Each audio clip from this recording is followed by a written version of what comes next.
We built this film on a foundation of love. Its purpose? To shatter the mental barriers constructed from a lifetime of indoctrination. The eyes are useless when the mind is blind. We are participants in a prison system we are unable to see. Once the veil is lifted, there is no turning back. Many of us rarely realize we are the victims of indoctrination. We follow the pre-planned layout of life, living in a state of confusion, controlled by a small group of individuals who possess great wealth, estate, and control. They monetarily benefit by keeping us blind to the true nature of the shape of the earth. Most are too busy to question what they are told or investigate the scientific theory about the physical world and its shape, wrongly taught in schools as fact. Inquiries made on a controlled platform such as YouTube or Facebook are quickly rerouted to videos and content that hold no merit. Misconceptions occur either intentionally or due to lack of research by mixing heliocentric and geocentric cosmology together, causing incoherence that pushes the viewer away from learning. Why would a lie like this exist? What purpose does this level of deception seek to gain? The hard, solid truth is that all the known space agencies and related industries have made untold amounts of money for many, many years, providing nothing but CGI, fisheye lens curvature, and Hollywood-style productions as proof. The following evidence should speak for itself through the testimonies of these professionals, pilots, and witnesses. To find yourself, think for yourself. The most courageous act is to think for yourself. Our greatest wish is for minds opened, questions answered, and the reign of freedom through truth revealed.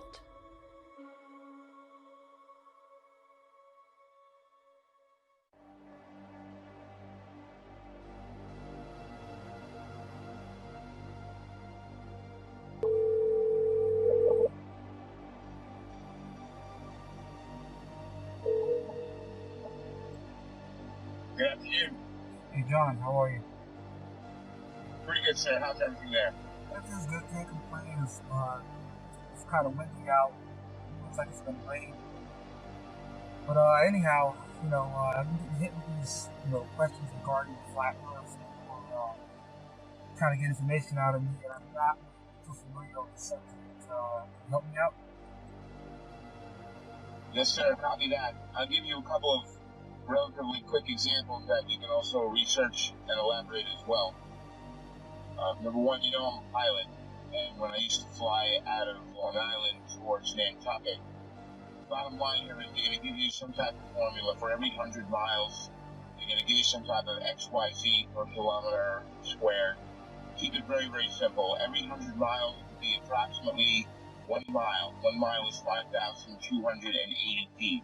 The actual number is 6666, which is of Luciferian origin, which really reveals who's behind all the conspiracy and cover-ups, for everything.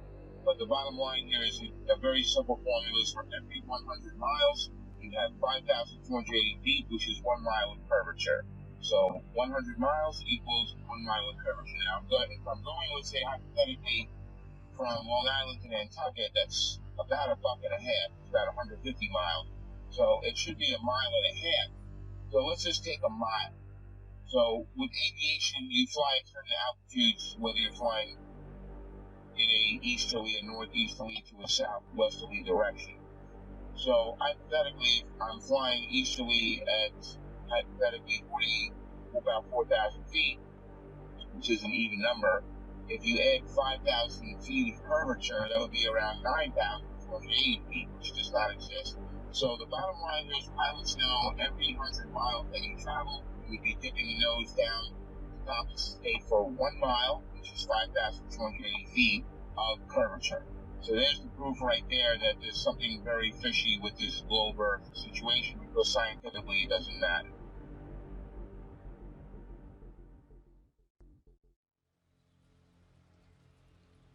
My name is Joshua Silva.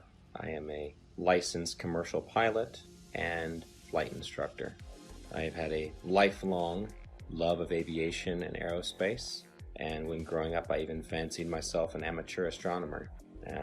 I would drag my family and friends, anybody I could, to every air show I could possibly find in Northern California.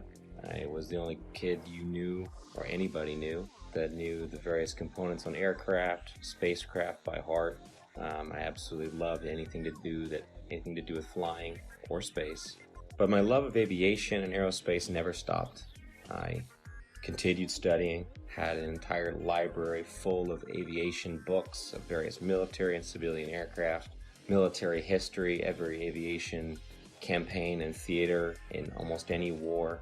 I studied religiously, and it was just out of pure passion. Later in life, many years later, I decided to become a pilot.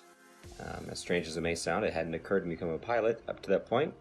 I just simply loved aviation and aerospace, but I decided to become a pilot, and I began attending a prestigious flight academy in the Midwest and attending university at the same time, and to gain a degree in aeronautics and aerospace.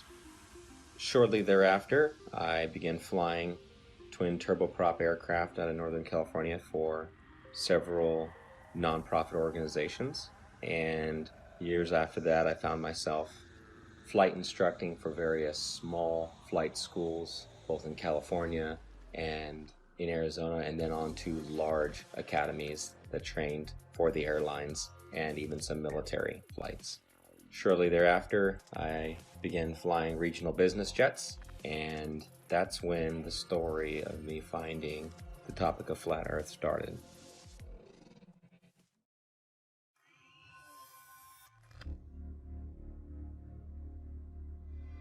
Hola, mi nombre es Héctor Requena. Soy terraplanista desde el 2016. Este tema lo descubrí accidentalmente, me agradó mucho y desde ahí lo empecé a investigar. Desde ahí me di cuenta de lo que está pasando en el mundo. Yo fui aviador, me gusta más la palabra aviador que piloto. Yo volé con mi papá desde niño, él era piloto de la Fuerza Aérea Mexicana. Un tema muy curioso que me pasó a mí fue el empezar a conocer cómo funciona el giroscopio. El giroscopio está diseñado para volar sobre un plano, sobre un terreno plano y una tierra que no se mueve. Todos estos temas me llevaron a seguir investigando. Estamos tratando de invitar a la gente a que no se cierre de mente a estos temas, ya que si no nos damos cuenta de lo que está pasando ahorita es por lo mismo, porque la gente está cerrada, se cierra a pensar fuera de la caja.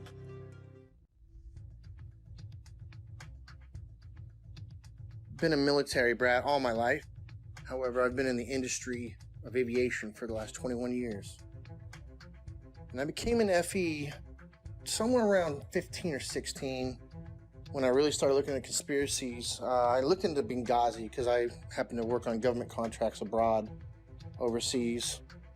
But I've been in aviation for 21 years. Anything from helicopters to aerostats to big birds, little birds, fighter jets, things with engines, no engines, big blades, little blades, compressor blades, which, by the way, that one's not a hoax. Jets do not run only on compressed air. Contrary to popular belief, it takes compressed air in a blended ratio of air to fuel to drive the now heated gas and rotate the compressor blades. This has been a topic of discussion between FE and, not everything's a hoax. Coriolis effect.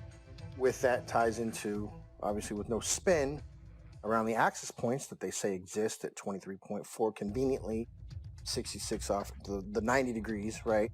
Everything ties into 666 with NASA and all the BS scientists. Our aircraft have things called ADIs, attitude direction indicator, which gives correlation between the aircraft housing or the shell around the gyro itself. The ADI is nothing more than a gyro that will always reference level. I don't care what any pilot says. I don't care what any mechanic tells you. You know, there's a reason that pilots have one book called a Pilot Operating Handbook, and there's every other book, right? From structures to avionics to wiring diagrams to the actual components that make up these systems. That is a standalone system. The ADI does not lie. You don't care how cold it is, how high you are, and some of these guys are pretty damn high. It doesn't matter where you're going. It doesn't matter where you've been. It doesn't matter where you are over the realm itself.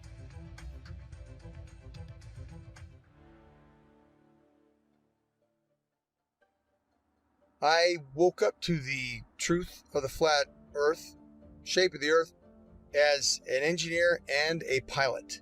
So I've studied engineering, physics, 3 different ways: basic physics, electric physics, and construction physics. And also as a pilot, as a rotary wing pilot, that is helicopter pilot, I studied aeronautical physics as well. So I can cover and discuss just about any factor of flat earth. Not that I'm any smarter than anybody else, but I've studied quite a bit of factors that analyze shape and motion of just about any object. That's physics, also aeronautical physics, and principles of flight. I can tell you this: airplanes fly straight and level. That's even an aviation term, straight and level. Airplanes will fly for hours at the same altitude, never dipping their nose down to follow the curve of the earth. An aircraft on a 12-hour or even 18-hour flight from Portland, Oregon to Seoul, Korea, that would have that aircraft starting at one point and then flying so far around the earth that it's flying downwards with its nose vertically downwards, and then starting to go around the curve of the earth so that the airplane is now flying upside down. Would have to make that kind of a flight path on a globe, which is, it's such an absurdity. So that being said, I come into the true shape of the earth, the flat earth, as a skeptic, like most anyone else. I'll tell you my story. My buddy told me about this. He said, "Rob, you need to learn about the ice ring. You need to learn that the earth doesn't move. This globe is garbage." And I laughed at him. I said, "Are you kidding me? I'm not even gonna look into that." And he said, "That's fine." He said, "That's fine. You don't have to look into flat earth. But until you do," he said, "until you do look into flat earth, you will remain a slave of the matrix." And interestingly enough, at this point, this was more or less November, December 2015, I had already mentally resigned from the U.S. military for 3 years. I had already resigned because of Benghazi. I realized, and I saw for myself, I'd been working with U.S. as an Army officer, working for State Department for a good 10 years. And so what I did, I turned my physics awareness, I turned my studies into analysis of the shape of the earth.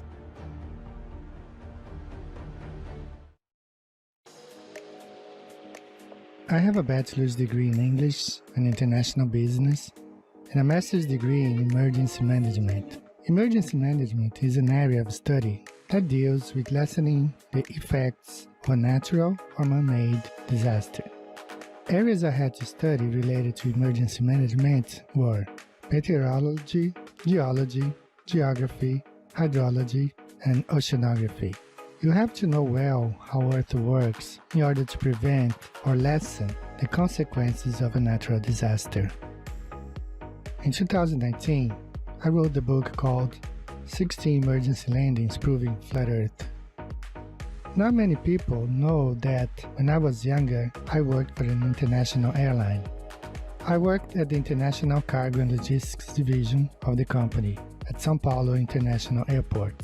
I had to know all international routes in order to provide our clients the precise information about import and exports, as well as the logistics of transporting cargo internationally. Our company transported from a simple parcel package to cars and helicopters to anywhere in the world.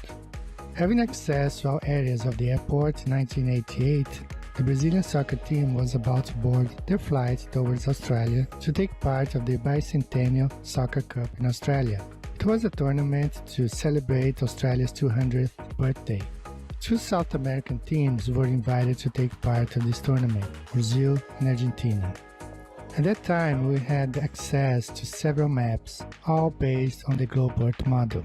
The Brazilian squad left to Australia with natural conclusions that this charter flight was going to Australia over the Pacific Ocean, as the global model suggests, perhaps stop in Santiago, Chile, and then head to Australia. To my surprise, the flight went to Los Angeles.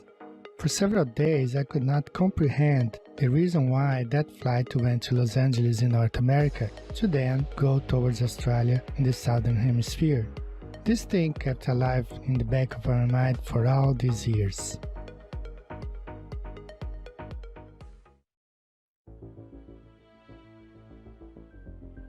I'm a merchant marine. I've been sailing 15 years. I graduated from the Paul Hall Maritime Center out of Piney Point, Maryland. I primarily sail on container ships, tankers, drill ships, military cargo vessels, you name it, I can sail on it. I sail in the capacity of bosun. My whole title is AB Unlimited. That primarily sail deep sea and coastal, meaning up and down the coast, west coast, east coast, and deep sea is out deep sea across to other continents.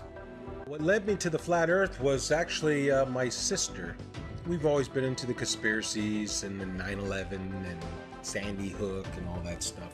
And one day she said, hey, you want to see a conspiracy? You should look into the flat earth. And I looked at her and laughed because I had seen the videos come up in the feed and they showed that disc thing in the space and I laughed at it and whatever.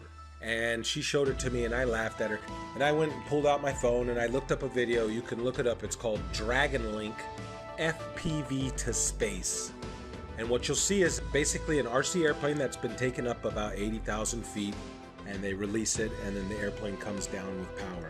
And it has the Dragon Link system which is capable of making control and video. Anyways, but they had a GoPro, so you see this curved globe. And you know, that said it for me. When I saw that, I was like, oh wow, look at that. So I brought that down to her, put it right in her face and said, look at that. And looking back, I remember her smile on it was like, you know, okay, she wasn't gonna argue with me. And she said, okay. Later on, I don't know, a couple days later, whenever I seen it in there and I said, all right, I had nothing to watch. I hit it on the YouTube and I knew within 10 minutes of it. I forget which one it was. I think it was probably one of the documentaries, but it was almost like I instantly knew.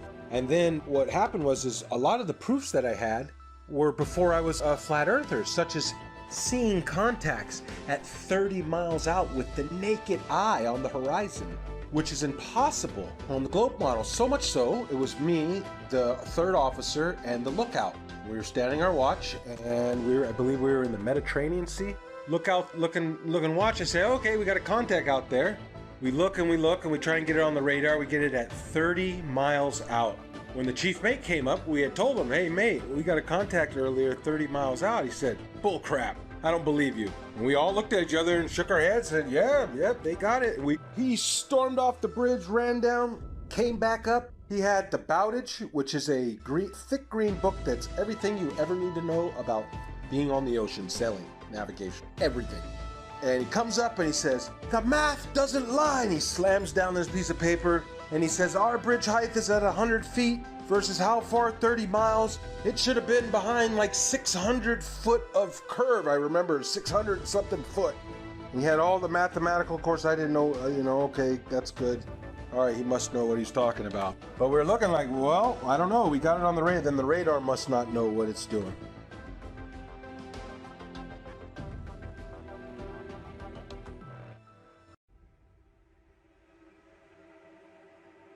You can just call me Jay. That's what my friends call me. That's what I go by. I just go by Jay. My work experience, I joined the Navy when I was 17 years old. I had a secret security clearance. There's different levels of security clearance. There's like a lower level, then there's a secret, which is what I had, which is like a mid-level, and then there's a top secret. I did not have a top secret clearance, so there's a lot that I don't know. But I did have a secret clearance.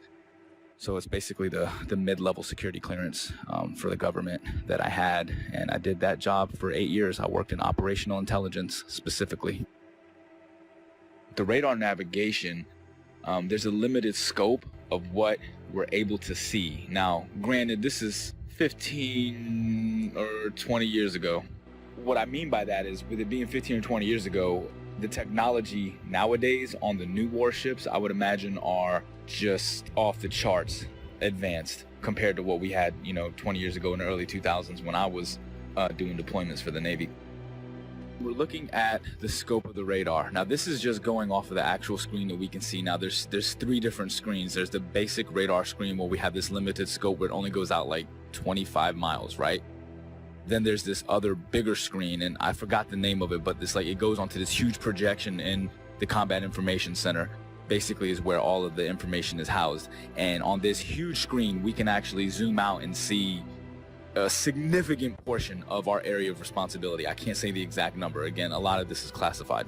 Basically, when we zoom out onto this large projectile screen, it goes in and out, right? So the reason why we're able to zoom in and then pull back out is just for accuracy. So if we're looking at something that could just be like a buoy in the water, right? Just one of the little tiny buoys that the ships can use as kind of placements to track where they're going, that can be mistaken for an actual small watercraft. So we have to be able to differentiate between that and some of the ships that we're looking for, because some of the deployments we're out there looking for drug ships, we're looking for other types of ships, submarines, basically just to keep a track of everything. That's basically what the Navy and Coast Guard do. They want to make sure that they know what's going on in the seas, and that's kind of the way the United States Navy operates. They're basically dictating what happens in international waters.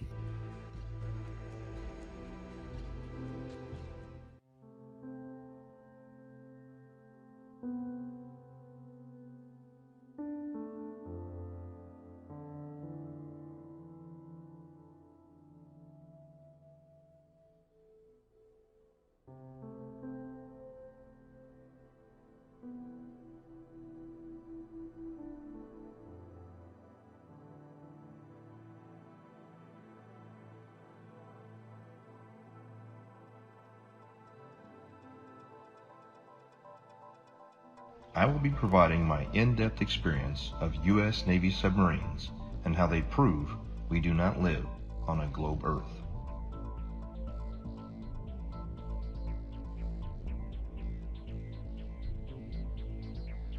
However, due to the nature of my job and the security clearance that I hold, I wish to remain anonymous.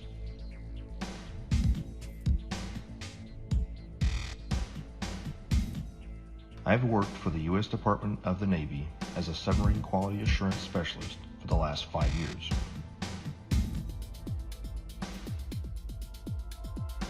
My job is to ensure that each submarine is built properly, safely, and to the engineer's plan.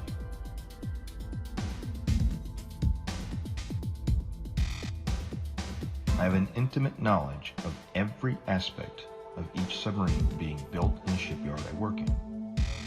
Now that you've heard a little bit of my background, let me explain how I arrived at the crazy notion that the Earth is visibly and observably flat. I have always questioned the reality around me since I was little. I never followed anything mainstream, and I was never interested in what the news had to say. As I got older, I started looking into more and more things out of my own curiosity. 9/11, school shootings. I eventually started researching the moon landing because it just never sat well with me. And it didn't take long for me to completely unravel that for the hoax that it is.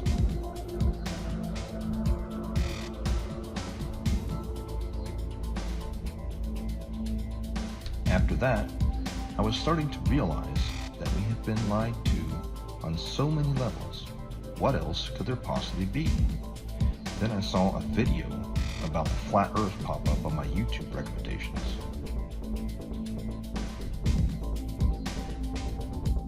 At first, even with my awakened mind, I thought this was absolutely ridiculous.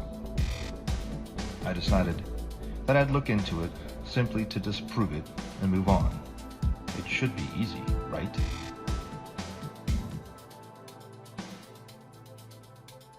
That was over 6 years ago, and I still can't disprove the flat Earth. In fact, the more I research it, the more it reveals. This leads me into my submarine experience. looking back on everything I had accomplished while on active duty with eyes to see, has only served to solidify my stance that we live on a flat and motionless plane.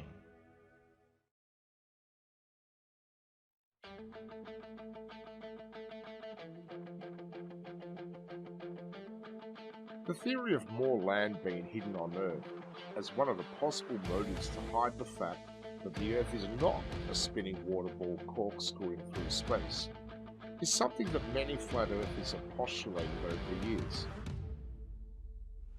And I just couldn't shake the concept from my mind, where, just like Rear Admiral Richard Byrd suggested during his Antarctic expedition, Operation High Jump, that there is undiscovered land on Earth, and that possibility spawned an idea to write The Elusive Curve, a modern-day quest to discover another world. The Elusive Curve is a fictional novel created to convey a very non-fictional message, that the Earth is a flat, motionless, level plane devoid of any curvature. When Max Carter discovers irrefutable proof of the true shape of the Earth, the course of his life drastically changes, and he becomes a man obsessed, convinced that there is more land being hidden beyond Antarctica, and that he is going to reach it. The Elusive Curve debunks typical globe Earth claims, including ships disappearing over the horizon due to the curve of the Earth, the Foucault's pendulum, and the Coriolis effect, whilst presenting flat Earth proofs like visual perspective, level water over vast distances, and long-distance photography, all within the context of Max's varied and colourful relationships.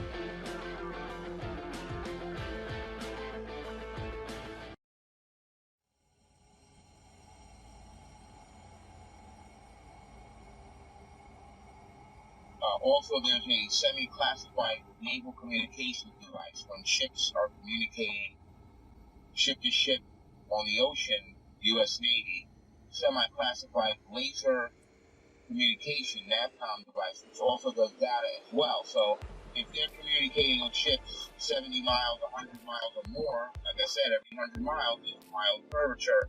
So it wouldn't work because lasers operate line of sight. They operate in a straight line. There's no curvature to the laser. So the bottom line here is the naval NAVCOM classified, semi-classified system that they use to communicate ship to ship, that operates on a laser, and if there was curvature, anything over, like I said, 100 miles is 5,280 feet of curvature, and the ship's diameter is nowhere near that, which you know. So there's another example, the naval NAVCOM communication device. Also, there's a woman, female KLH pilot, KLH Dutch Commercial Airlines. She got fired from her job a while back for questioning this issue. Now, they didn't throw her out of the company, but they gave her like a desk job, so this way they kind of keep her out of quiet so they can control. But she's a very sane and rational woman. If they ask her, what happened, she starts talking, it's going to raise serious questions. So we got the KLH pilot, we got the laser NAVCOM, U.S. Navy. We've got my personal experience flying from Long Island to Bangkok. That should be at least 5,280 feet of curvature, added to the 4,000 altitude average while heading easterly. So there's something very wrong there. The numbers don't work. Could the Earth actually be flat? I began to see opinions and arguments that seemed logical, but I heard several arguments, which I now know were most likely disinformation, easily disprovable in the aviation world, but there were some that stuck with me. And so, myself being the way I am, I ran quickly, metaphorically, to my old textbook. And I opened my old textbooks, found them, unpacked them, cracked them all open, and even downloaded brand new copies in PDF form offline of all these books to make sure that nothing had been changed. I thought for certain that I knew exactly what compensation pilots are trained while flying to compensate for the spin or the rotation of the Earth, for instance. As far as falling around a globe, that I assumed in my mind would be an aircraft's angle of attack. But upon more study, I found that not to be true. The angle of attack being the angle between the aircraft's flight path and the relative wind. which is something that pilots are very familiar with, and it's the idea that an aircraft has to be slightly pitched up, essentially to stay airborne, or a surface of that aircraft has to be pitched slightly to create a difference in air pressure to hold the aircraft aloft. And that is assumed, or was assumed at that time by myself and other pilots, to be the compensation one would make for falling around a globe while flying, period. But upon further research, I found that this was not the case, and it was not even mentioned anywhere. This compensation was not mentioned anywhere I could find in any resource that I had gone to flight school with. And they were extensive. There were many, many books, especially as one progressed towards the commercial flying side, especially elective courses, especially if you're going to university as I was, studying aerospace, that you would assume, and I had assumed, that this was calculated for. Again, as far as ADIs, in every aircraft, it references the level horizon or references sea level always. There's no way that you can convince somebody of sound mind that if you take off from New York and immediately flip upside down, now your housing or your ADI is referencing upside down to you because you're upside down. It's right side up. It cannot deviate off level. It doesn't matter how much fuel you got in your tanks. It doesn't matter if you're a helicopter or an aerostat or a fighter jet. That gauge will always reference level. It has to, because otherwise it would be a poor reference. And if you could manipulate it, why would you even have it in the airplane or your aircraft? But if you go take off 2 miles away, do a barrel roll, you're now flying upside down. At what point does that gauge show you back right side up? A half a hemisphere away? Is that what we're led to believe? Is that what we're supposed to believe?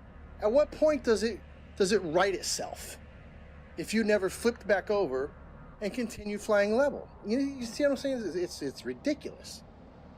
It's ludicrous to think that thing compensates for curvature in straight and level flight.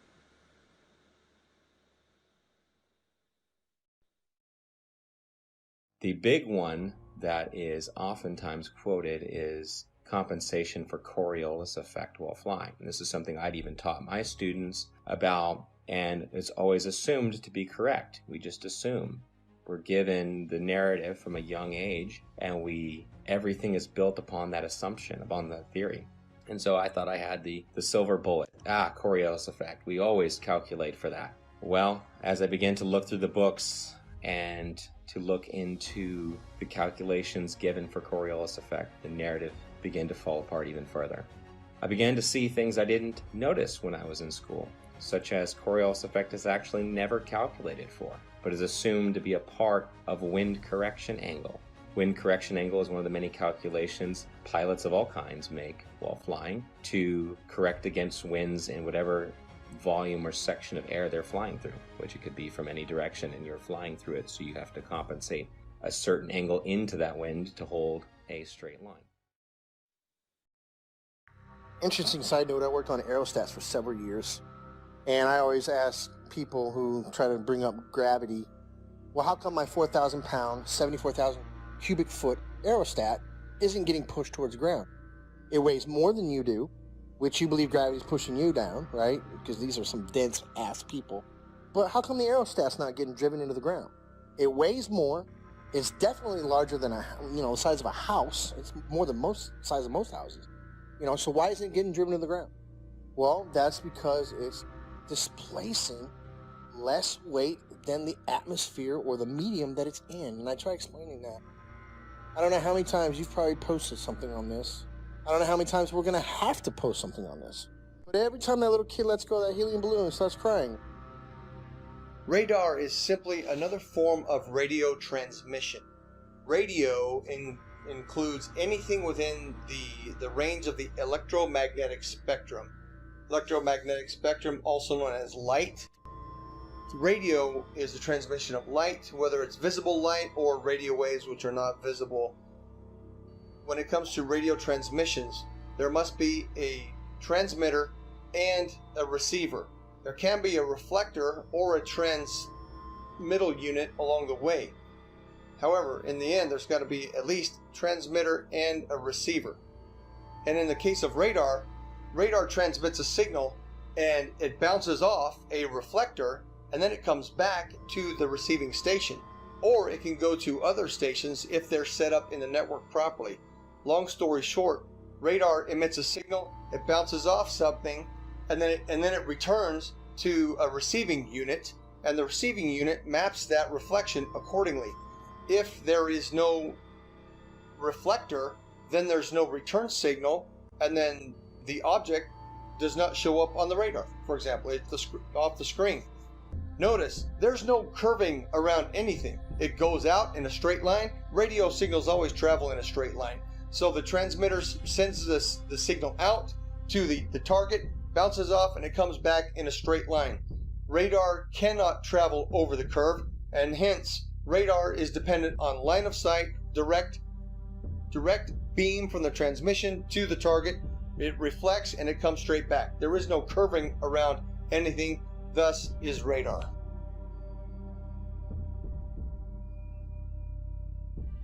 Also, radar works in straight lines. The radar is incapable of curving around a curve, picking up and bouncing back the reflection of what it's picking up. So if you can imagine a ship on the other side of the curve, we'll say 30 miles, 40 miles out, it sends out the radar beam. The radar beam is supposedly curving around this ball, bouncing back, and then bouncing the reflection, curving back around to be picked up by the radar. That's not happening. It's flying out straight, and when it picks up something, it hits it back. It's not going around any curve. That's plain and simple. That can be looked up on your YouTube and see how radar waves work. They don't go around the curve. Every diagram shown will show you straight lines. They don't show you curved lines. As we zoom out to look at the larger scope of things, once we verify that, we're able to zoom out over a large distance. Now, over this screen, at the time, I was like 18 or 19 years old, all right, when I was doing this job. I wasn't thinking about flat earth and any of this other shit. I was still indoctrinated and under the assumption that the earth is a spinning ball. I never thought about flat earth or anything like that, but I always thought it was weird that as I'm looking at this massive radar screen, I always used to think, how come we're looking at this and I can see, like, we're off of the coast of Argentina, for instance, right? Like, how is it that I can see this far out and it's not like over the horizon or curve, because it's so far? Like I said, we use a lot of these other link signals, and they're called links. They go by different names. I can't say the code names. Some of them I forgot. Some of them are, again, this is classified information. I can't give any specifics on these. But some of the links that we use, not only do we speak to the actual ships and track them, but we speak to aircraft, 10,000, 20,000, 30 and higher, 30,000 feet and higher is what I'm saying. It's not just a matter that they're 30,000 feet directly. It's not like they're directly above the ship. This is what's interesting, is this aircraft could be 50, 60 miles away and 30,000 feet in the air. So you understand, like, the angle that you have to take to be able to track this aircraft from a ship that's moving on the water. Think about that for a second.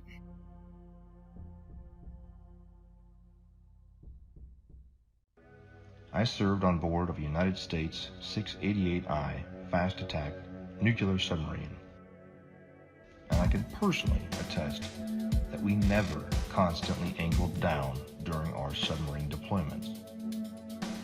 One of our longest transits went from the Gulf of Oman around the southern tip of Africa and back to Connecticut.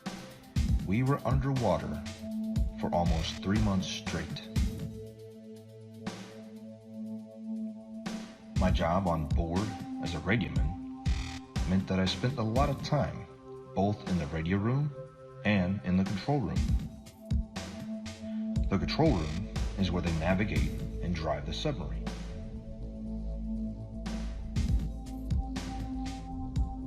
I never once, in my 5 years active duty, heard the officer of the deck or the diving officer give the order to consistently change the angle of the submarine to compensate for the curvature of the Earth. The primary task of the diving officer and the helms and plainsman is to maintain the submarine as level as possible while in transit.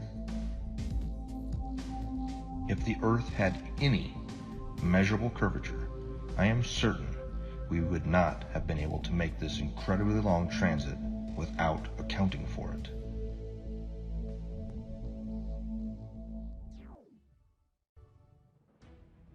And then the big one is given after that. Well, GPS auto corrects for it. And that sent me down yet another path. GPS auto corrects for it. If it's a satellite-based system, how is it correcting for spin if it's also spinning over the same body? And why are there large gaps in GPS coverage over large oceanic bodies?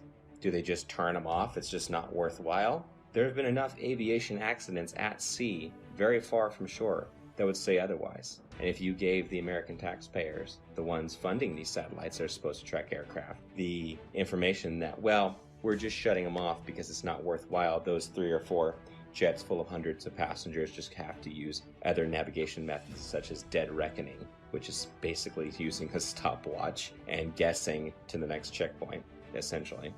If you were to tell them that, they would be infuriated. So that could not be the case. Coverage was a problem. Even over large and non-densely populated areas, you would lose GPS coverage, even in jets at times. So this began to unravel the thread of satellites and satellite timing, and the fact that many reels of footage show these satellites being launched by balloon rather than by rockets. How the concept of these rockets doesn't even work to make it past the atmosphere, much less leave something in perfect geosynchronous orbit. I actually had the privilege of working a short time at a satellite manufacturing company in Northern California. Got to see the assembly and participate in the assembly of satellites, space-based satellites, or so they were said. There would be small bottles encased in these structures that were encased by another structure. The small bottles were the fuel cells. These fuel cells were incredibly small, smaller than a diver's tank in most cases, much smaller. And this was supposed to be all the fuel that the craft needed to run and operate, as most are not actually electric, they're becoming electric now, and sustain itself in a perfect orbit by just small bursts from its engine or its propulsion system. But truth be told, I've been to many countries, done many things, all things aviation. I can say with absolute certainty, and I can attest, the plane does not dip nose down to follow the curvature of the Earth, ever. Matter of fact, most planes have an airfoil that are 3 degrees nose up in straight and level flight. And the reason that is simple. If the nose of the aircraft was at 0 degrees or level flying through the air, then it would porpoise, right? It would be quite violent because some of the air would go over the nose and some of the air would go under the nose. And it would cause that nose to go up and down, which is literally like a porpoise or a dolphin out of water. And that's exactly what would happen. So the wings are designed, when they are level, the nose is 3 degrees nose up. The fact, proven from multiple points, that there is no Coriolis to the motion of the Earth. And I'm speaking from a pilot's perspective, also an engineer's perspective, because I obtained a degree as an engineer before I went to flight school. So I'm both a pilot and engineer at once. So, number one, there is no rotation of the Earth, proven by the fact that a helicopter pilot can hover the aircraft indefinitely, motionless, above a single point of the Earth. If the Earth were spinning, as soon as that aircraft left the ground, the Earth would spin out from under it. Now, somebody may say that the air of the atmosphere rotates along with the Earth, which is one of the most absurd concepts imaginable, because if that were the case, then all wind would travel with the Earth. There would be no alternating wind currents when we know that the jet streams fly overhead, clouds move in multiple directions overhead, and a kite flying over the stationary Earth. The fact that a kite flies because of wind passing through, that proves that the Earth does not. That proves that the air does not move in unison with the Earth. Number two, airstrips do not rotate away from a landing aircraft. Anybody who's seen a pilot's view when an aircraft lands, well, the aircraft lands to a motionless airstrip. If the Earth were rotating, the pilot would have to turn to the angle at which the airstrip is rotating away and land at the speed of the airstrip, which is absurd, simply absurd.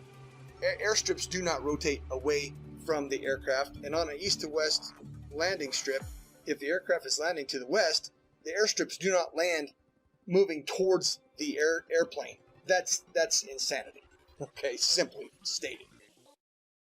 If the Earth was a spinning ball, it is virtually impossible for a ship to be moving at 25 to 30 knots on this curved spinning ball while tracking an aircraft that's probably going 300 miles per hour, 50 to 100 miles away. Really, I mean, these like P-3 aircrafts were pretty far and 20,000 feet in the air.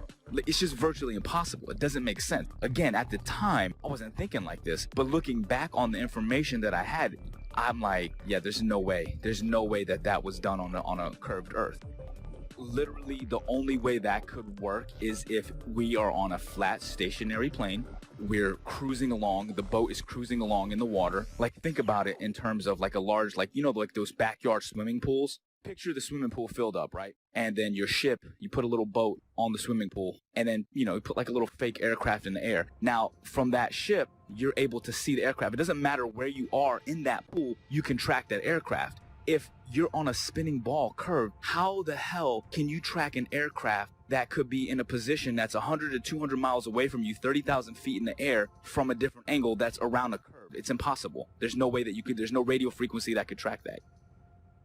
I'd like to point out that I see now that I didn't see before is that you have a magnetic compass and you have a gyro on any ship. And I'm not talking about your little Crabberman show fishing boat, what are they, deadliest cat. I'm talking about a real deep sea going, unlimited tonnage boat. It's going to have a gyro. And it is a big, huge box that sits usually behind the bridge or in the chart room. It's a big box and it's basically the gyro compass. Now, if you had two models, I guess, wouldn't you have to have one making the corrections, because it almost never matches the magnetic almost never matches the gyro. It's very rare that we're steering the same course. And they say it's due to deviation and variation is where you know, like the metals of the ship causes it to differ. And then you have the variation of the magnetic fields over the earth is, I guess they change, you know, true north and magnetic north. But the way I look at it is, man, they got two different machines. One is a machine and one is from God. The way to get around the earth. God's not a dummy. He put the way to get around the earth with the compasses. If back in the day they had motorized vessels that can get them around, they would probably have got around a lot better. But they were at the mercy of the wind. People say, oh, they didn't know their way, or, you know, they were using the stars and stuff, and they, you know. So I just believe that the two compasses, the gyro compass that's electronic, and then our regular compass is because they are switching the ways, you know, the maps. There's two different ways to get around the earth. You're tricking us. Here is another flat earth proof that I never noticed while I was on active duty, thanks to years of indoctrination. Periscope observations. When the submarine is at periscope depth and the observer is looking for ships on the horizon, they will start to see masts at about 8 to 9 miles, depending on atmospheric occlusion and sea state.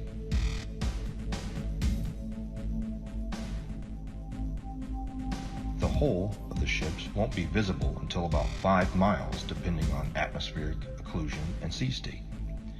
At 9 miles away, the target should be 26 feet behind the curve, but this isn't what's observed.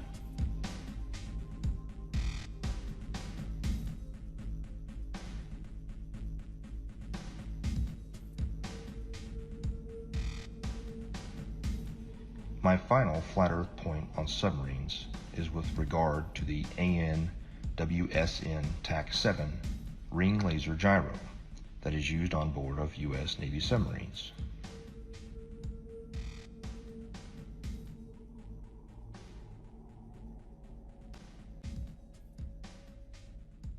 A typical gyroscope, like the ones used on board of an aircraft, is a device used for measuring or maintaining orientation and angular velocity. It is either a spinning wheel or disc with a counterweight in which the axis of rotation is free to assume any orientation by itself.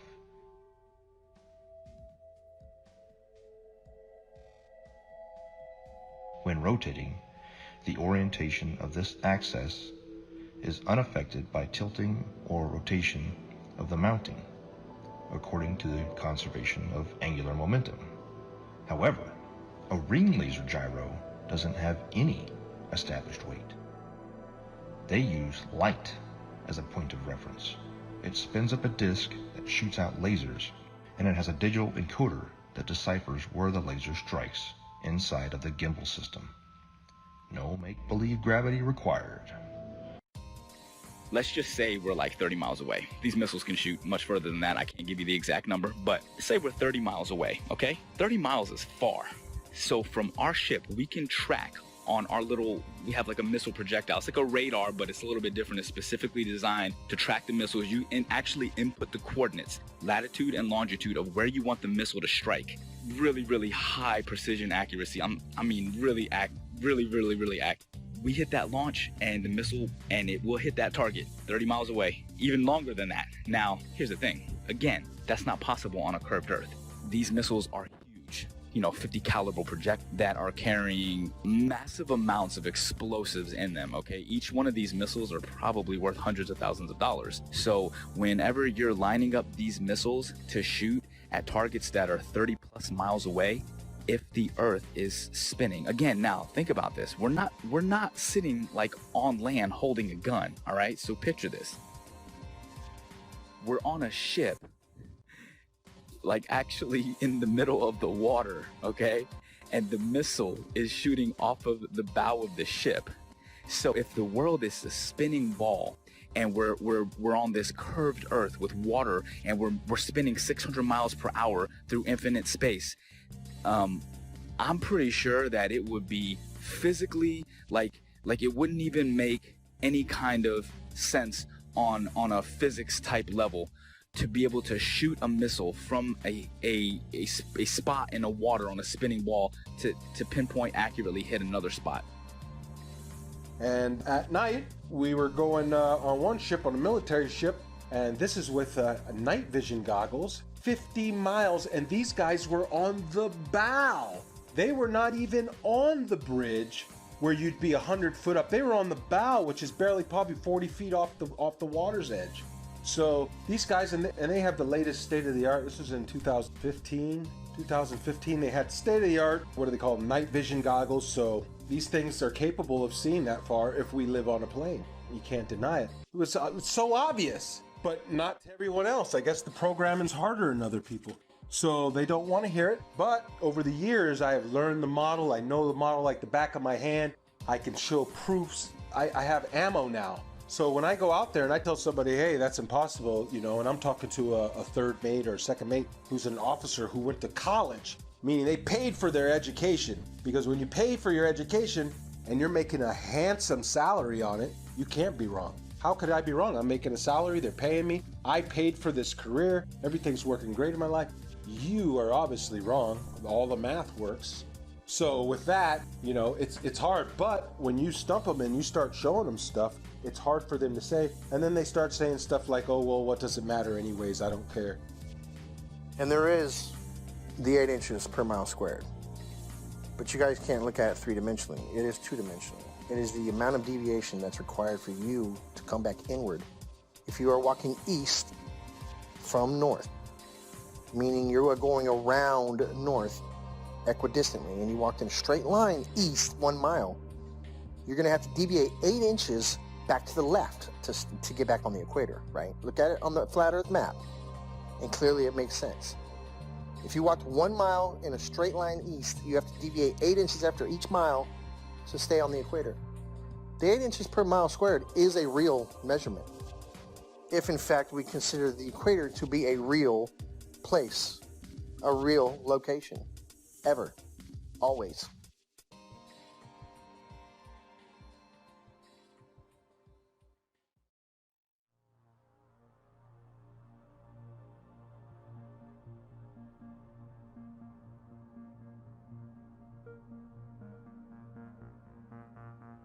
In 2015, I came across YouTube's suggestions for Flat Earth videos.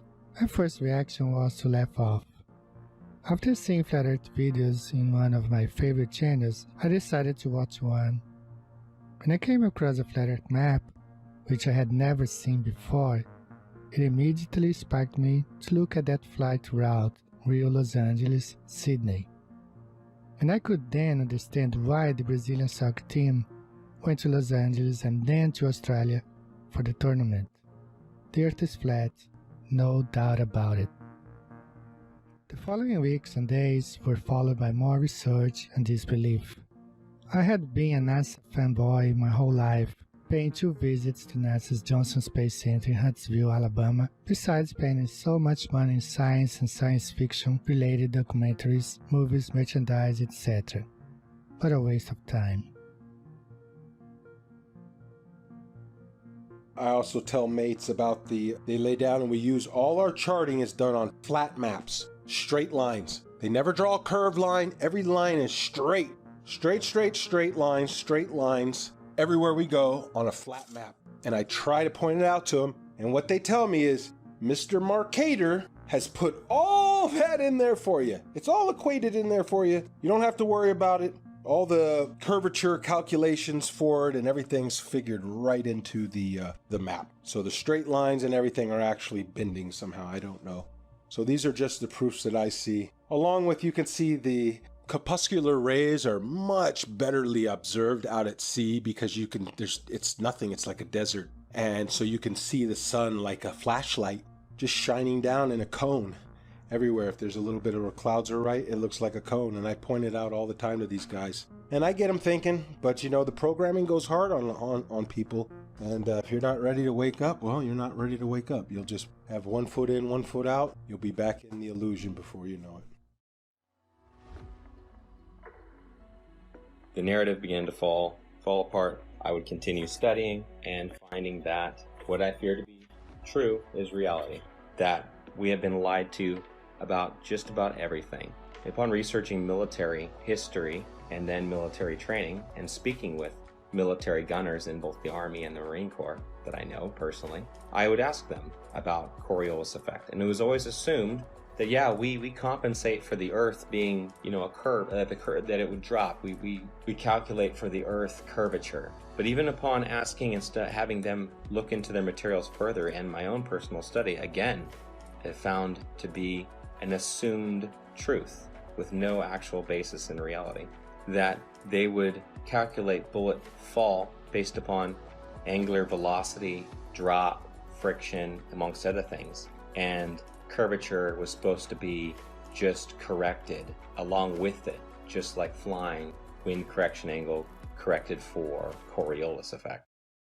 I've done many of them personally. I've flown more than 1,070 hours in both helicopters and airplanes, and I will tell you factually that aircraft meet their checkpoints, they take off, they meet their checkpoints, and they land exactly as planned on a flat stationary map.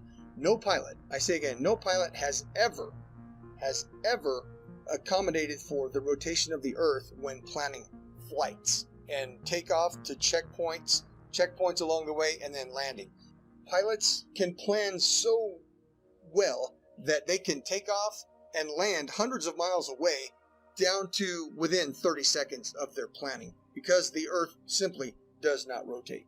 A waypoint would be like this. Like, let's say we're out in the middle of the water and we want to hit a target that's like directly to our west, 15 miles away. But that target is able to track our missile coming at them. We don't want that target to know where the missile's coming from, so we can put in waypoint. And a waypoint would be like putting a point out like 20 miles east, and then another point like 15 miles north, and then another point like 10 miles south of that, and then put in our target. You see what I'm saying? So the missile doesn't go directly from the ship to the target. The missile will actually fly to the latitude and longitude of the waypoints that are put in, and then it will curve from there, and it will hit all the waypoints and then attack the target. How is that possible on a spinning Earth? If the Earth is moving at 600 something miles per hour or whatever they say it is, there's no way that missile could stay. There's no way that missile would be able to keep track. Do you understand what I'm saying? At least that's how I'm looking at it. It may be a little bit harder to visualize if you actually weren't seeing it the way that I would see it, or there, or understanding and putting in the coordinates or seeing how this actually worked out. But I'm telling you, like, from my perspective, that is one of the things that makes it virtually impossible to accept the globe as this, well, It's a fake lie. It's a theory. It's garbage is what it is. So y'all think the Earth is a ball. Y'all think it's spinning through outer space. And I tend to believe in blue green aliens.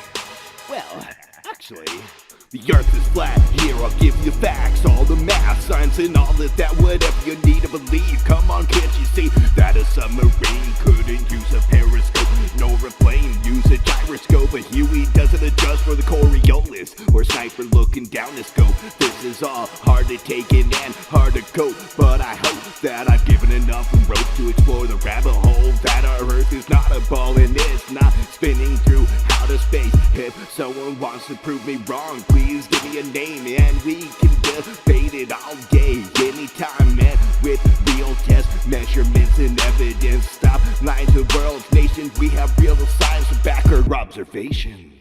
Don't believe in the indoctrination of the people, cause they don't want you to believe that the Earth is level. Don't believe in the indoctrination of the people, cause they don't want you to believe that the Earth is level. Dig deeper, be a rebel, then dig deeper than a shovel. Keep your mind level, it's lighten the curve and lighten the herd. Give the truth what it deserves, tell about what we actually observe. Like a boat going out of sight, if you get your zoom and focus right, it'll come back into light. Just use a laser beam and you will see that water never bends but always finds a flat resting position. 71% water can't make up a ball or a pair, so let me make this clear and get it into your ear. You're in great fear of stepping out of the box. They're keeping food stamps in our socks. They are the slyest of the fox in a controlled illusion of evolution. That's nothing made everything and no proof of creation in this pseudoscience indoctrination. No meaningful salvation, but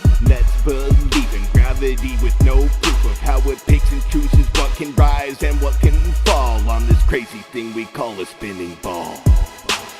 Don't believe the indoctrination of the people. They don't want you to believe the Earth is level. Don't believe the indoctrination of the people. They don't want you to believe the Earth is level.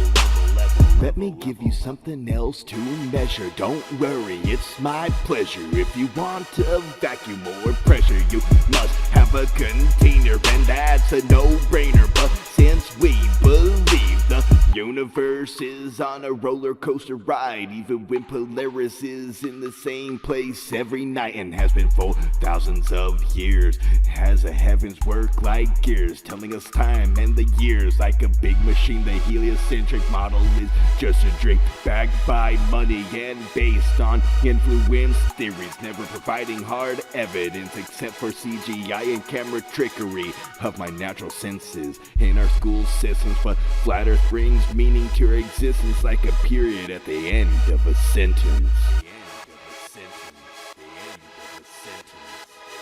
Don't believe in the indoctrination of people.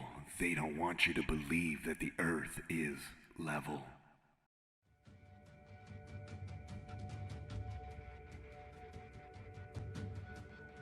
When it comes to a deception this big, it's hard to dismiss.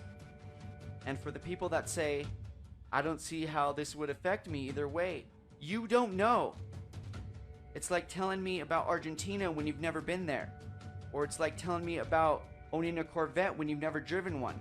You haven't experienced it. And if you have been through the Flat Earth Awakening, you know how it would affect you. This quite possibly may be the biggest awakening of mankind. Think about it. If you believe in this mass fallacy, you've been robbed of some senses and you don't even realize it. You don't trust your sense of touch or feel. You don't trust your sense of sight. You've been told the Earth wobbles, spins, and orbits, but you don't feel a thing. You've been told that sunsets can't exist on a flat and stationary plane, but you don't understand the vanishing point of the law of perspective? After it's possible to understand and decode a mass deception, it becomes a lot easier to understand other lies. It opens your eyes and raises your discernment. So when it comes to lies like JFK, the moon landing, chemtrails, fluoridation, 9/11, etc., this is one of the most important factors of life I've ever been awakened up to. it's possible to open your mind to this, your receptors will connect so much faster and stronger than you've ever experienced in your life. Understanding the ground you walk on every day and the luminaries that go over your head every day, which I still don't understand all of its entirety, can change your life forever. Knowing you are specifically, intelligently, and uniquely designed so you know mentally, physically, and spiritually your vibration, energy, and frequency of life. So don't act like this doesn't matter. We've been lied to on a mass caliber. We can prove we live on a flat and stationary plane with observable, repeatable, testable experiments with data, hypothesis, and conclusions without depending on blind faith, indoctrinated, religious, theoretical, nihilistic, opinionated philosophies. That's the difference.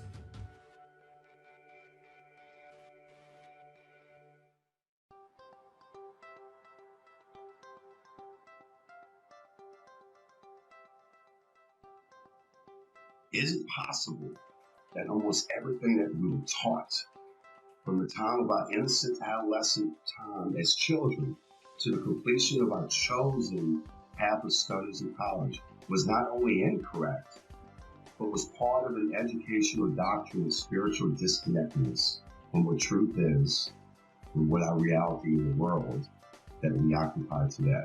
What if I told you that this is but a small capsule in a puzzle that was well planned and engineered by a world control system to propagate a catalog of theoretical studies and sciences that in some cases have never been proven to this very day, nor will it ever be proven, ascertained as fact. Humanity appears to have been hoodwinked into a dumb state of who we are, where did we come from, and are we unique in God's creation concerning a geocentric world, or are we in a heliocentric world based on theoretical studies by a Jesuit astronomer named Nicholas Copernicus? He suggested this in 1543. His works were not released until after he died because he himself didn't believe in the spin ball theory either, that is taught still today at the highest levels of education. On my book, which is the variously planned agenda that has gone on for 474 years, seems to be threatened to become full disclosure of the biggest lie in the history of mankind that is kept by the world's oldest secret society called the Freemasons.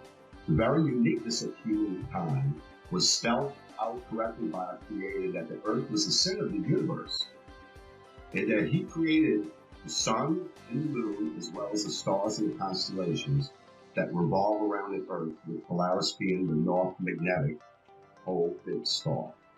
How could space possibly exist when you and I have never been in our entire lives seen a real photo of what our own world looks like?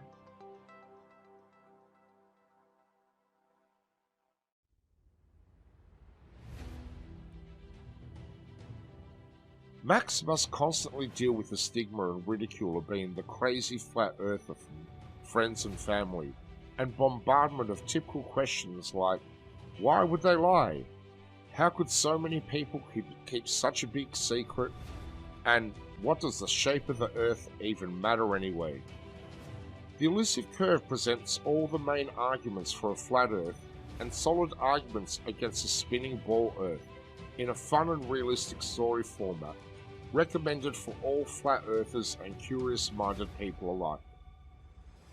Join Max on his journey as he attempts to convince his friends that the shape of the earth is not what they know, while he plans for a mission to discover more land on Earth with his ambitious and somewhat crazy plan to acquire a high-altitude pseudo-satellite to prove the shape of the Earth one way or another. The Globers, definitely scientifically, we're looking at flat earthers have some very, very, very valid points according to those three examples. Thank you. You got it, brother. Anything else? No, that about answers my question. Quite a lot to take in. I've taken some notes. Thank you. Thank you again. You're welcome, sir. Any questions? I'll be here for a while. Contact me anytime. All right. God bless. All the best. God bless. Yo invito a la gente a que por lo menos sea un poco más abierta de mente hacia estos temas, porque la verdad es que esto está muy fuerte. Se vienen tiempos muy difíciles ahorita y debemos de estar conscientes de que el sistema nos está manipulando de una manera muy, muy grande. Entonces, pues, vamos a ver qué pasa.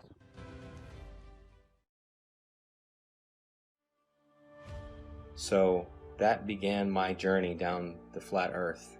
And since that point, I've only found more and more voices, more and more educated people, educators, professionals who are beginning to shed light on this subject in ways that I can only begin to imagine. But I'll never forget the day that I realized my plane wasn't falling around a globe, that I could look out the cockpit window, 185 degrees plus field of vision at 40,000 feet, and not see one iota of drop, but nothing but a flat, beautiful, motionless plane.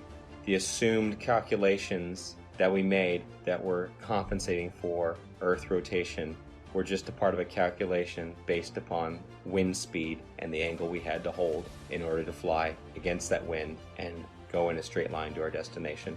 It's one of the most freeing truths I've ever experienced, because in some small way, the idea that these other conspiracy theories and things we've been lied to about are true. But this biggest one is the biggest truth of all. We've been lied to about everything. It means we can start over. We can start again. At this time, at this point in our history, we are uniquely positioned to make that change. And if I can make one statement to the people out there, it's simply this. That's it. That it's level. You cannot fall off the edge of an in-ground pool. It is level. Where you put your feet in the water in France, it's the same height that you're going to put your feet in New Jersey and Brazil. Do some research. This is not the only thing out there that needs to be researched, unlearned and relearned. The Department of Education, founded by Rockefeller in 1908, did a good job of proving that the mode of ignorance that he calls his education board, you are the proof it's working. The mode of ignorance widens every day. It gets bigger and bigger every day because people keep believing what they spit out. Unlearn. Thinking outside the box. The box is the cap that you got at graduation. So understand that for the first 18 years of your life, you didn't learn the truth about anything. You were simply told, and you got a reward for repeating it.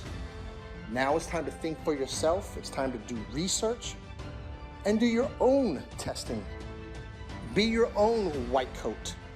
Knowing the earth is flat has placed me in sync with our Creator, His creation, our hidden past, and with the future we hope to build.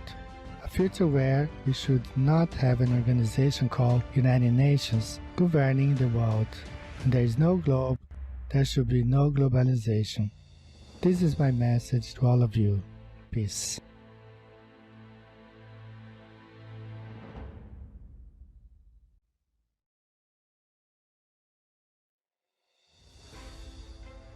My message to the people is that if you're watching this documentary and it strikes a chord with you, research it, find out more about it. So my message is research it, get all the ammo you can, because if you try and go out and tell your family member or friends or co-workers and you try and tell them this, hey, that, they're gonna laugh at you. And if you don't have the ammo to defend it or the right content to show or to start a kindle a fire with somebody's interest, if you don't have that, you're gonna get laughed. I made the mistake of when I just knew it. Right when I seen that video, I said, okay, it makes so much sense. I knew it right away.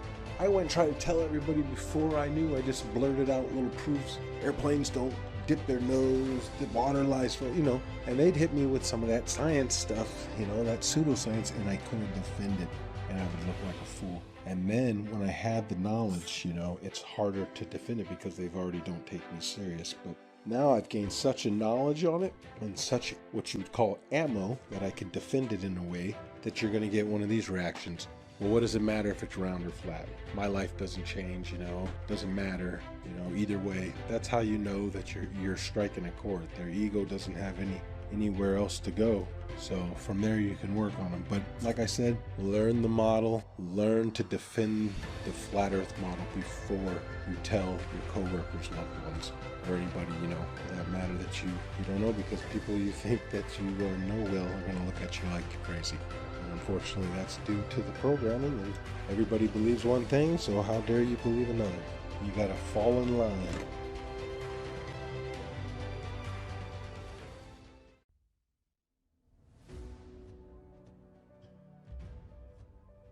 So if you're able to actually open up your mind, look at things objectively, allow yourself to break free from the indoctrination bullshit that you were taught, you'll feel more free. You'll see the world differently. You'll love more deeply and compassionately. You'll appreciate life more. That's how I lived my life. A couple years ago, honestly, I can tell you this. I just hope and pray with all my heart that, as the years go on, this is probably not something I'll see in my lifetime. But, as my children grow older and my children's children, as the generations go on, the truth will start to emerge. And it is starting. I mean, it's incredible, that so many people are starting to really awaken. But, 10, 20, 50, 100 years from now, hopefully we can break free of the chains of indoctrination and really see the world for what it is and actually appreciate it and love the world and love each other. And I think if we all understood that there is a creator, people would be less inclined to be so abusive toward each other and the earth. So that's my big message for the people. Just think for yourself. At the end of the day, just be a good person. Don't be so quick to just believe something and stand by that belief just because it was taught to you at a young age. Question it. Make sure it makes sense. In closing, I'd just like to say that these are my own personal experiences. I never ask anyone to simply just believe everything I'm saying. In fact, please don't. That's how we've gotten into this whole mess to begin with, by blindly following others who say they've already done the research for you. You allow deceptions to occur. Please do your own research and test all things.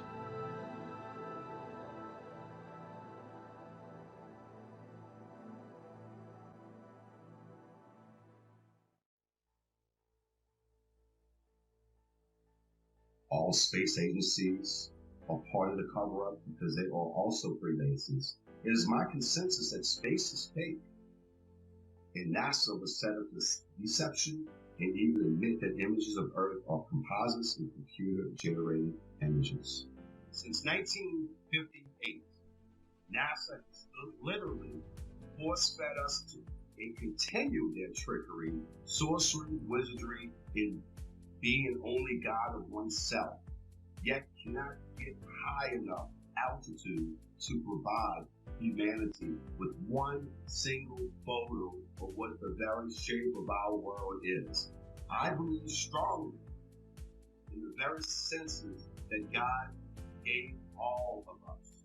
And instinctively, our senses are 99% correct.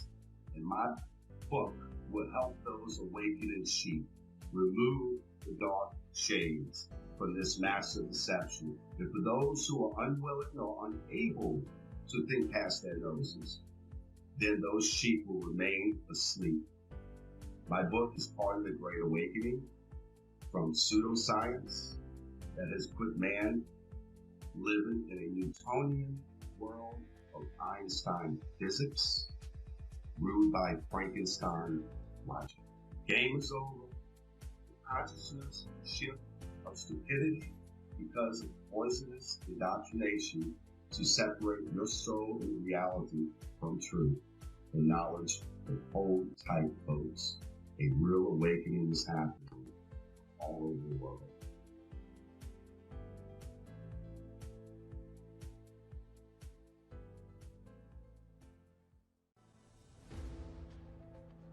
The curve of the Earth, the spinning ball, as well as evolution, dinosaurs, nuclear bombs, and everything else that they teach in the schools that's not founded on scripture. Number one, it's mathematical, geometric, geospatial, geophysical, and in all other respects, The spinning ball Earth is a scientific absurdity, provable by observation and measurement and repeatable science experiments. The spinning ball Earth does not exist. There is no curve to the Earth. There is no Coriolis. There is no such thing as a spinning ball Earth.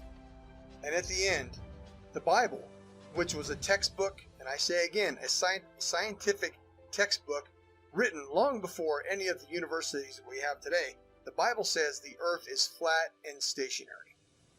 So therefore, we can dispense with all of our science school learning that doesn't agree with the Holy Scripture. The Holy Scripture tells us that the Earth is flat and stationary. All of our measurements, and indeed our personal senses, tell us that the Earth is not moving. There is no curve to the Earth. Jesus Christ is the Son of God. The Holy Scripture tells us the nature of the Earth. The Earth is flat and stationary. Pride, ego, and reputation are three characteristics I see in every spinning ball believer. Let your pride down, knowing you've been heavily deceived your entire life. Let your ego be washed away, knowing it's possible you've been manipulated on such a scale as this. And stop caring what people think about you. I'm not saying be as external and abrasive as some of us. Just realize that yes, we are human, and we can be programmed to think certain ways, but also know we can be unplugged and become critical thinkers, observers, and researchers without being told what and how to think. From an education system that runs kindergarten curriculum all the way up to Harvard, that was bought over by the Rockefellers a long time ago. This is our time, not theirs. It's time to stand up and start acting instead of relaxing and being told how and what to think. From mainstream outlets that are owned by the Bilderberg Foundation, the Triangular Commissions, and the Counselor of Foreign Relations. Think for yourself and stop falling victim of popular public opinion that are owned by these anti-God secret societies. In my in particular gifted opinion, the most precious gift God gave us is free will, but it's up to us to choose what's right and what's wrong, what's light and what's dark, what's positive and what's negative, what's yin and yang, what's in motion and stationary, what's flat and what's round, what's good and what's bad. We can't tell you what to do. I can lead you to knowledge, but I can't make you think. It's your choice to take the blue pill and go back to sleep, or to take the red pill and stay awake the rest of your life, knowing you are chosen. Because many are called, but few are chosen. And I promise you, once you go flat, you do not go back. They couldn't stop this movement if they tried, because truth prevails. Rest in peace, the globe. Every truth have a specific time and moment to manifest itself. Technology being the catalyst for this truth to re-emerge and reveal itself again. And prove that it's not a myth, fantasy, or a misunderstanding of our ancestors and all ancient cosmologies. It's a geography of Earth that is flat and also disguised in words like plains, the Great Plains, the lowlands of Europe, the flatlands, the savannas of Africa, the Amazon basin, salt flats, the mud flats, the depressions, the Arctic tundras, the tablelands of Australia, the steppe of Russia, the grasslands of Argentina, the ice sheets of Antarctica, the wetlands of Florida, and the levels of England. Over these vast plains flows rivers and canals like the Nile, Amazon, Mississippi, and countless more, for thousands of miles flowing level in every direction. The oceans and seas that occupy 70% of Earth is flat and level water, but science have no way to prove that it curves or sticks to a spinning ball by a magic force called gravity. The majority of the seabeds of the seas and oceans are abyssal plains. As we say, as above, so below.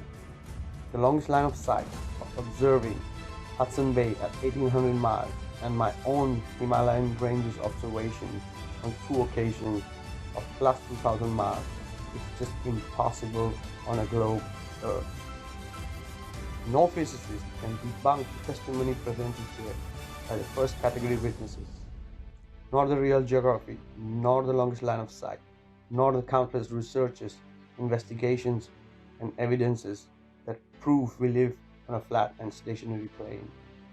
The one who needs to prove that it's legit or not is the globe.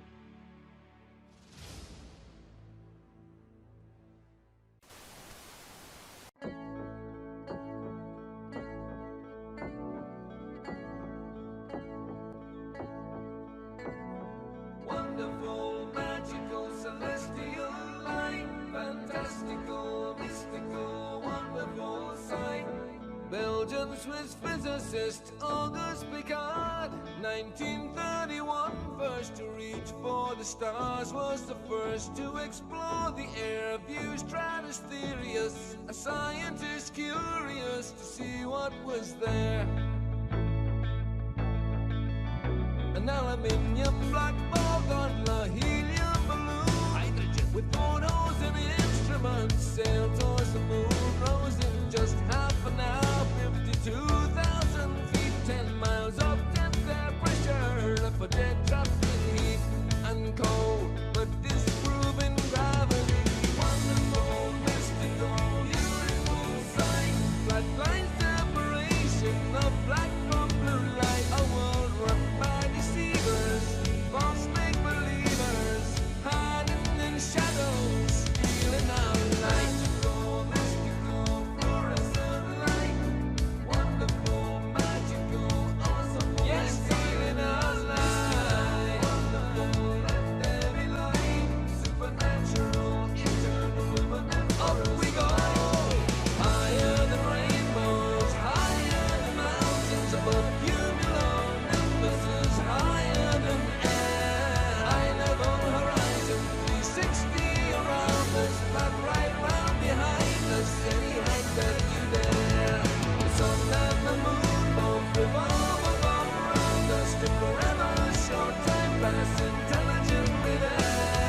You'll never beat us, you'll never defeat us, no more you'll deceive us, we see through you like air. Kipper and Picard were the first ever known to reach up there. Divine, luminescent light, mystical, wonderful, celestial light. So what was their eternal testimony? What did they report back to humanity? Said it seemed like a flat disk far as eyes can see, with an upturned edge fading into infinity. A mystical, ethereal, celestial sight, a divine creation, a clockwork of light, designed hid by deceivers and false make-believers, still cowering in shadows, still fearing our light. Here we go, higher than Everest, higher than airplanes, above zero cumulus, higher than air, a level horizon, 360 around us, no motion beneath us, no spinning globe there. Stars on the firmament, turning all around us, to forever short time pass geometrically there. You'll never beat us, you'll never defeat us, forever beneath us, we see through you like air. Mystic, luminous light, fantastical, magical, bright, we see through you like air. Magical angels of light, beautiful, wonderful, celestial light. The first to see truth when they reach for the stars, explorers and physicists, Kipper and Picard.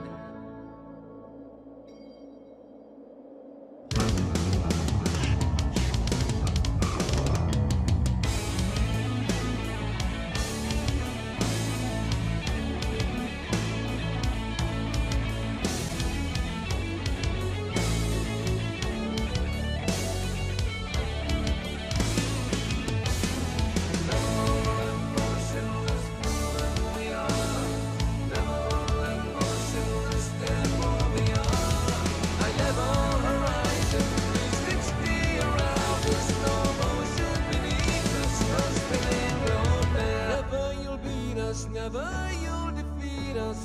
forever beneath us. We see through you like air.